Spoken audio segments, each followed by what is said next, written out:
चाहत, मेरी आवाज क्यों नहीं सुन रही हो तुम? मैं तुम्हें बुला रही हूं ना। चाहत, चाहत। ये कैसी आवाज है?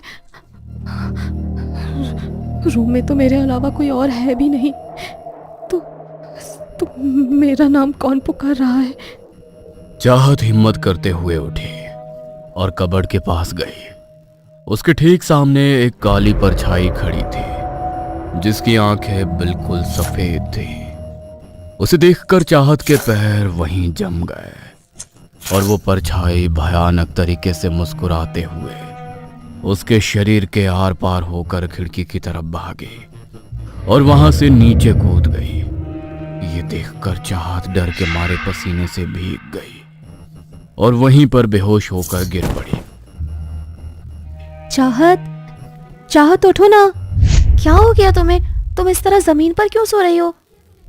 लावण्या की आवाज से चाहत की आंखें खुली।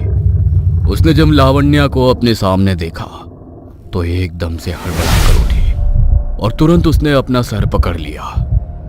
चाहत, क्या हो गया तुम्हें? तुम बेहोश हो गई थी क्या? देखो, मुझे तुम्हारी हालत बिल्कुल भी ठीक नहीं लग रही। मेरी मानो तो तुम कुछ टाइम के लिए अपने घर चली जाओ। घर पर तुम्हारी ठीक से देखभाल होगी तो तुम जल्दी ठीक हो जाओगी। नहीं लावण्या, हम अभी चाहत को यहाँ से नहीं भेज सकते। 3 महीने बाद एग्जाम्स हैं और कुछ दिन बाद तुम लोगों के प्रैक्टिकल्स शुरू हो जाएंगे। तुम एक काम करो लावण्या, तुम चाहत के साथ उसकी कमरे में ही रह लो। हम तुम्हारा रूम चेंज कर देते हैं। ठीक है मिस। लावण्या को चाहत के साथ उसके रूम में शिफ्ट कर दिया गया। 2-3 दिन तो सब कुछ नॉर्मल रहा, मगर 2-3 दिन के बाद जब लेक्चर के बाद वो दोनों हॉस्टल आई तो चाहत कपड़े चेंज किए बिना ही बिस्तर पर जाकर चादर ओढ़कर लेट गई। अरे चाहत, अपने कपड़े तो चेंज कर लेती तुम। आते ही बिस्तर में लेट गई। मुझे बहुत ज्यादा ठंड लग रही है लावण्या। ऐसा लग रहा है जैसे किसी ने बर्फ से भरे कमरे में बंद कर दिया हो मुझे।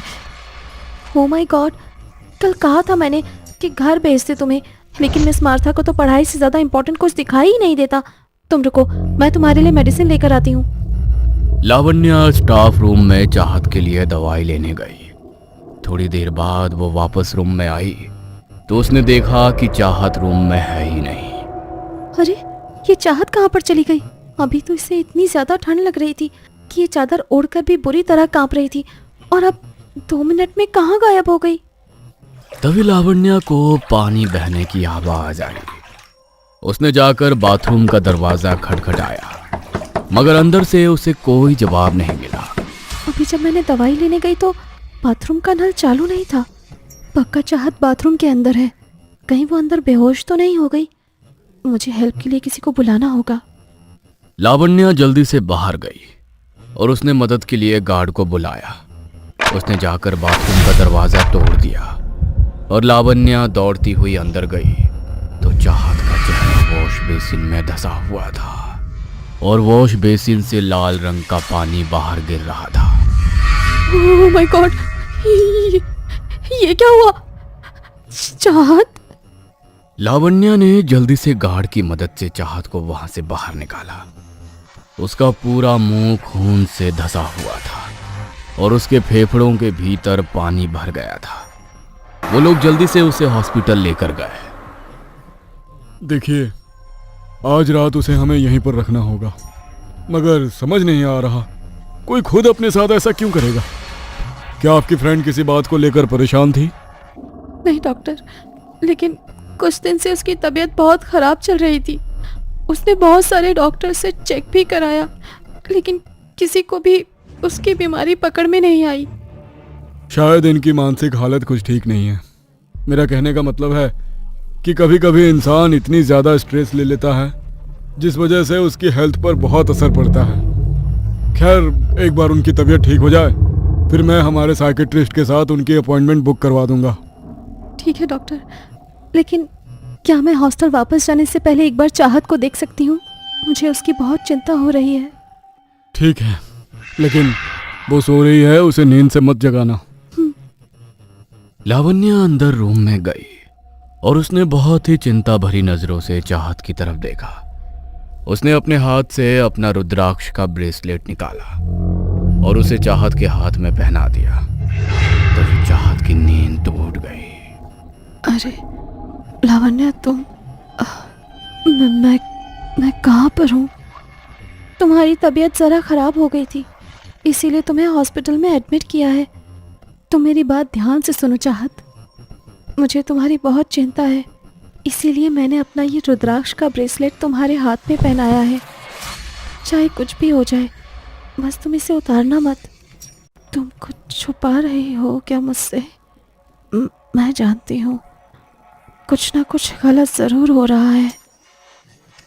मैं तुमसे कुछ छुपा नहीं रही, लेकिन बहुत कुछ जानना चाहती हूँ। लेकिन जब तक मैं सब जान नहीं लेती, तब तक तुम इस ब्रेसलेट को खुद से दूर मत करना। ये तुम्हारी रक्षा करेगा। तुम आराम करो, मैं ज़्यादा देर यहाँ पर नहीं रुक सकती, मुझे जाना होगा। लावण्या रात को वहां नहीं रुक सकती थी, इसलिए वो वापस हॉस्टल आ गई। चाहत के साथ दिन में जो भी हुआ वो सोच सोच कर लावण्या को नींद नहीं आ रही थी। उसने अपने फोन में थोड़ा रिलैक्सिंग म्यूजिक चलाया तो कुछ देर में उसकी आंख लग गई। उसकी आंख लगे अभी कुछ ही देर बीती थी, तभी उसके कानों में पानी टपकने की आवाज पड़ी। रात की शांति में वो आवाज इतनी साफ सुनाई दे रही थी कि लावण्या की नींद खुल गई। अरे यार, इतनी मुश्किल से तो नींद आई थी। इतनी रात को कौन नहा रहा है? कोई ठीक से सोने भी नहीं देता। कुछ देर के लिए पानी बहने की वो आवाज रुक गई, मगर लावण्या जैसे ही फिर से सोने के लिए बिस्तर पर लेटी तो वो आवाज अचानक बहुत तेज हो गई। इससे पहले कि लावण्या इस बार अपनी आंखें खोलकर कुछ देखती, उसका दम घुटने लगा, जैसे वो गहरे पानी के बीच फंस गई हो। उसने अपनी आंखें खोली तो वो पूरा कमरा गहरे पानी से भरा था। उसका शरीर इतना भारी हो गया कि वो अपने शरीर को हिला भी नहीं पा रही थी। तभी उसकी नजरें सामने अलमारी की तरफ पड़ी तो उसे एक भयानक काली परछाई दिखाई दी, जिसकी आंखें बिल्कुल सफेद थीं। वो वहां से भागने के लिए अपने हाथ पैरों को चलाने की कोशिश कर रही थी, मगर उसका शरीर उसका साथ ही नहीं दे रहा था। तभी वो परछाई सीधा उसके ऊपर झपट पड़ी और उसने उसकी गर्दन को अपने हाथों से बुरी तरह जकड़ लिया। तभी हॉस्टल की घड़ी का पेंडुलम बजा और लावण्या हड़बड़ाते हुए उठी तो कमरा बिल्कुल सामान्य था। ना तो वो पानी से भरा था, ना ही वहां पर कोई परछाई थी। हे भगवान, कैसा सपना था ये? इतना भयानक सपना। लेकिन पता नहीं ऐसा क्यों लग रहा है कि ये सिर्फ कोई सपना नहीं है। ये रूम ठीक नहीं है। कल कुछ भी करके मैं मिस मार्था को बोलकर ये रूम चेंज करा लूंगी और चाहत को भी यहाँ पर नहीं रहने दूंगी। लावण्या इस हद तक घबरा गई थी कि उसका पूरा शरीर पसीने से भीग गया था और उसे बुरी तरह गर्मी लग रही थी। इसलिए वो अपना फेस वॉश करने के लिए बाथरूम में गई। उसने वॉश बेसिन का नल चालू करके अपने चेहरे पर ठंडे पानी के छींटे मारे, मगर वो जैसे ही वॉशरूम से बाहर निकलने लगी तो पीछे से उसके कान में एक आवाज पड़ी, मुझे बचा लो, मुझे बचा लो, लावण्या, ये मुझे मार डालेंगे। उस आवाज को सुनकर लावण्या डर से हाँफने लगी। उसने हिम्मत करते हुए पीछे मुड़कर देखा, मगर उसे कुछ भी दिखाई नहीं दिया। लेकिन जैसे ही उसने अपनी पलकें झपकाई तो सामने शीशे में उसे वही परछाई दिखाई दी, मगर धीरे धीरे वो एक लड़की का रूप लेने लगी, जिसका चेहरा जगह जगह से कटा हुआ था। कपड़े पूरी तरह खून से सने हुए थे और शरीर पर जिंदा कीड़े रेंग रहे थे। उसने अपने नाखूनों से अपने सर के मांस को फाड़ डाला और भयानक तरह से मुस्कुराते हुए उसे चबा चबा कर खाने लगी। वेदिका, वेदिका, ये मेरा पूरा सपना है। ये सच नहीं हो सकता। तुम मर चुकी हो तो मुझे कैसे दिखाई दे रही हो? हॉस्टल का रूम नंबर 713 जिसमें वेदिका रहती थी, बहुत ही खुशमिजाज लड़की थी। लेकिन एक दिन उसने अपने रूम में अपनी जान दे दी। किसी को कभी उसके मरने का कारण समझ नहीं आया और ना ही वो किसी के लिए कोई नोट छोड़ कर गई। पुलिस ने भी इन्वेस्टिगेट किया, लेकिन उन्हें भी उसके मरने का कोई कारण नहीं मिला। कुछ महीने के लिए तो उस रूम को लॉक कर दिया गया, लेकिन जब रूम्स की शॉर्टेज हुई तो मिस मार्था ने वो रूम खोल दिया। वेदिका की भयानक आत्मा को लावण्या शीशे में देख रही थी। तभी वेदिका की आत्मा उसके ऊपर झपटी। लावण्या को एक जोरदार झटका लगा। उसकी आंखें सुर्ख लाल हो गईं और वो रूम से निकलकर कॉरिडोर के रास्ते नीचे की तरफ जाने लगी। उसने नीचे पहुंचकर एक कमरे का दरवाजा खटखटाया। कुछ देर तक तो किसी ने दरवाजा नहीं खोला, मगर बार बार दरवाजा खटखटाने पर दरवाजा खुल गया। सामने मिस मार्था खड़ी थी। इतनी रात गए लावण्या को अपने सामने देखकर वो घबरा गई। लावण्या, तुम इतनी रात को मेरे कमरे में क्या कर रही हो? कुछ चाहिए क्या तुम्हें? लावण्या बिना कुछ बोले मिस मार्था के रूम के अंदर चली गई और उनके बिस्तर पर जाकर बैठ गई। ये क्या कर रही हो तुम? और कुछ बोल क्यों नहीं रही हो? लावण्या ने अपने होठों पर उंगली रखी और भयानक तरह से मुस्कुराते हुए मिस मार्था को चुप रहने का इशारा करने लगी। तुझे क्या लगा मुझे मारकर तू बच जाएगी?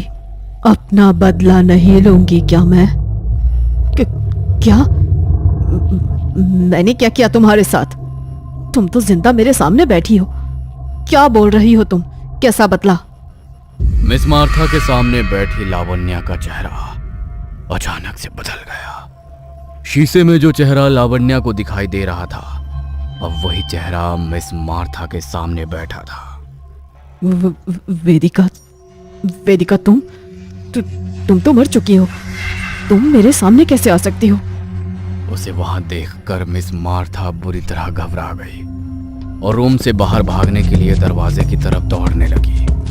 तभी पीछे से उसने उनकी गर्दन को जकड़ लिया और अपने लंबे पैने नाखून उनकी गर्दन में दे मारे। मिस मार्था जोर से दर्द से चीखी।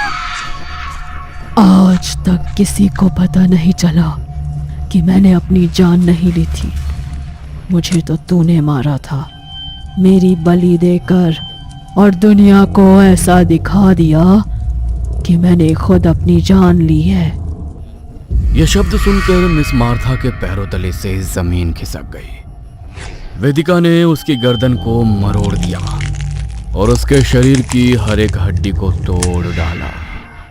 मिस मार्था इतनी बुरी तरह दर्द से छटपटाकर दर्द से चीखी कि हॉस्टल के स्टूडेंट्स की भी आंख खुल गई। और जब तक वो लोग वहां पहुंचे तो मिस मार्था बुरी तरह दर्द से तड़प रही थी। उनके शरीर की हड्डियां टूट चुकी थीं। उन्होंने एम्बुलेंस को कॉल किया और उन्हें अस्पताल लेकर गए। डॉक्टर, क्या हुआ है इनको? इनकी ऐसी हालत कैसे हो गई? इनके शरीर की हड्डियों को किसी ने बुरी तरह तोड़ दिया है, लेकिन ऐसा कौन कर सकता है? पुलिस को भी ना तो इनकी बॉडी और ना ही इनके कपड़ों पर किसी के फिंगरप्रिंट मिले हैं।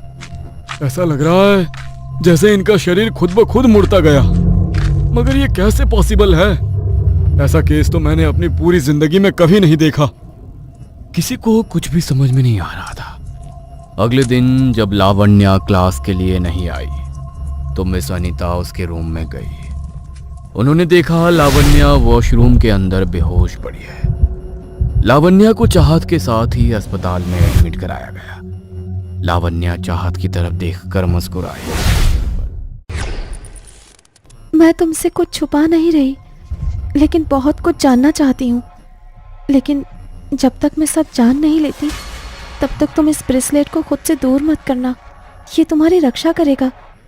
तुम आराम करो, मैं ज़्यादा देर यहाँ पर नहीं रुक सकती, मुझे जाना होगा। लावण्या वहां से हॉस्टल नहीं गई।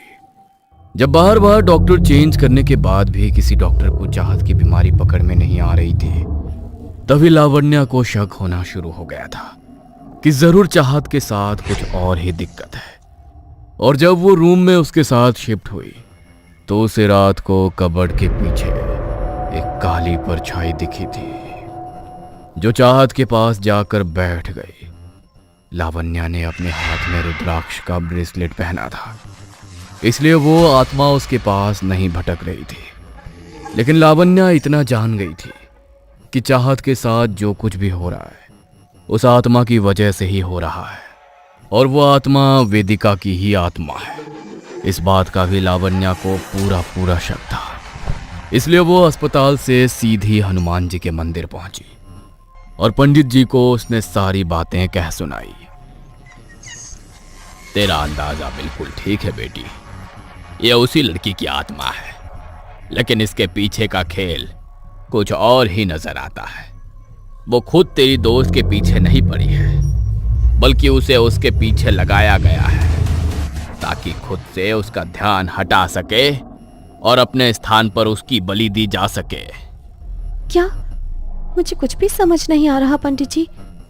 कैसी बलि और किसने किया है ये सब? ये तो मैं भी नहीं बता सकता कि ये सब किसने किया है, लेकिन अपनी काली विद्याओं की पूर्ति के लिए पहले किसी ने तुम्हारी सहेली वेदिका को अपने वश में किया ताकि वो अपने मन से अपनी जान दे दे और उसकी बलि स्वीकार हो जाए। वेदिका की बलि तो स्वीकार हो गई, मगर वेदिका की आत्मा हॉस्टल के उसी कमरे में भटकने लगी और उसकी तलाश करने लगी जिसने उसके साथ ऐसा किया था। जिसने ऐसा किया था अब वो खुद को वेदिका की आत्मा से बचाना चाहती थी और उसे सबसे पहले अपने सामने चाहत दिखाई दी, और मौके पर ही उसे उसके कुछ गिरे हुए बाल भी मिल गए।